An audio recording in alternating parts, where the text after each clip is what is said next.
আপনি কি জানেন সনাতন ধর্মে এমন একটি মাস আছে যা স্বয়ং ভগবান শ্রীকৃষ্ণের অত্যন্ত প্রিয়, যে মাসে পুণ্য অর্জন করলে তা সাধারণ সময়ের চেয়ে 1000 গুণ বেশি ফল দেয়? হ্যাঁ, আমরা কথা বলছি মহিমান্বিত পুরুষোত্তম মাস বা মল মাস নিয়ে। 2026 সালে এই মাসটি কবে শুরু হচ্ছে, কেন এই মাসটিকে মল মাস বলা হতো এবং কিভাবে এটি পুরুষোত্তম মাস হয়ে উঠল, আজ গোপীগোবিন্দ চ্যানেলের এই বিশেষ ভিডিওতে আমরা জানব এই মাসের উৎপত্তির রোমাঞ্চকর কাহিনী এবং এই 30 দিন আপনার জীবন বদলে দেওয়ার কিছু অব্যর্থ নিয়ম। প্রথমেই জেনে নেওয়া যাক 2026 সালে এই পবিত্র মাসটি কবে থেকে শুরু হচ্ছে। জ্যোতিষশাস্ত্র ও চন্দ্র ক্যালেন্ডার অনুযায়ী 2026 সালে পুরুষোত্তম মাস শুরু হতে যাচ্ছে 17 মে রবিবার থেকে এবং এটি সমাপ্ত হবে 15 জুন সোমবার। দীর্ঘ 3 বছর পর এই পবিত্র সংযোগ আমাদের জীবনে ফিরে আসে, তাই এই সময়টিকে অবহেলায় হারিয়ে যেতে দেবেন না। এখন প্রশ্ন জাগতে পারে, কেন এই মাসটি পালন করা হয়? শাস্ত্রমতে সূর্য ও চন্দ্রের গতির পার্থক্যের কারণে প্রতি 3 বছর অন্তর একটি অতিরিক্ত মাসের সৃষ্টি হয়। প্রাচীনকালে এই মাসটিকে মল মাস বলা হতো, কারণ এর কোনো অধিপতি দেবতা ছিল না।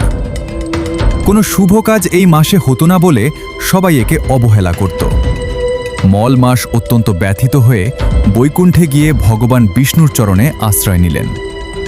তিনি বললেন, প্রভু, সবাই আমাকে ঘৃণা করে, অশুভ বলে ত্যাগ করে, আমার কি কোনো গতি নেই?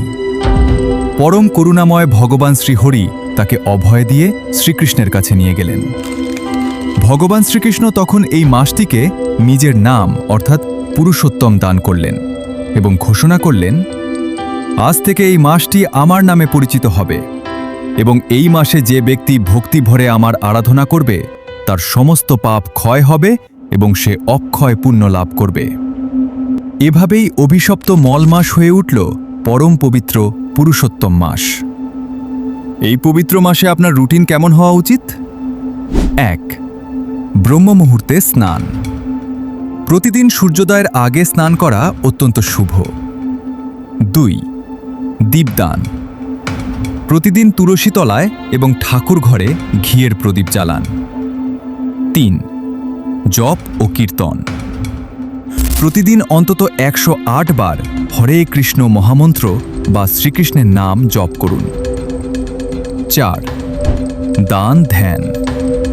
সামর্থ্য অনুযায়ী দরিদ্রকে অন্ন বা বস্ত্র দান করুন। পুরুষোত্তম মাসে দান করলে তা কয়েক গুণ বেশি ফল দেয়। 5. শ্রীমদ্ ভাগবত পাঠ।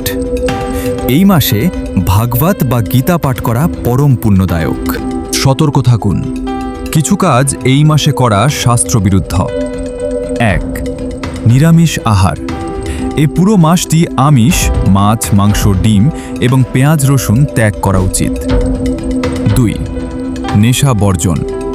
কোনো প্রকার নেশাদ্রব্য গ্রহণ করবেন না। 3. শুভ কাজ নিষিদ্ধ। বিবাহ, অন্নপ্রাশন বা গৃহপ্রবেশের মতো মাঙ্গলিক কাজ এই মাসে করা হয় না। 4. অসদাচরণ। কারো মনে কষ্ট দেওয়া, নিন্দা করা বা মিথ্যা কথা বলা থেকে বিরত থাকুন। মনে রাখবেন, এটি আধ্যাত্মিক শুদ্ধির মাস। 3 বছর পর আসা এই সুযোগ হাতছাড়া করবেন না। 17 মে থেকে শুরু হওয়া এই পুরুষোত্তম মাসে নিজেকে সমর্পণ করুন ভগবানের চরণে। আজকের এই তথ্যগুলো যদি আপনার ভালো লেগে থাকে তবে ভিডিওটি শেয়ার করে অন্যকেও পুণ্য অর্জনে সহায়তা করুন। কমেন্টে লিখুন, জয় শ্রীকৃষ্ণ। ধর্মীয় এমন আরও ভিডিও পেতে গোপীগোবিন্দ চ্যানেলের সাথেই থাকুন। ভালো থাকুন, সুস্থ থাকুন।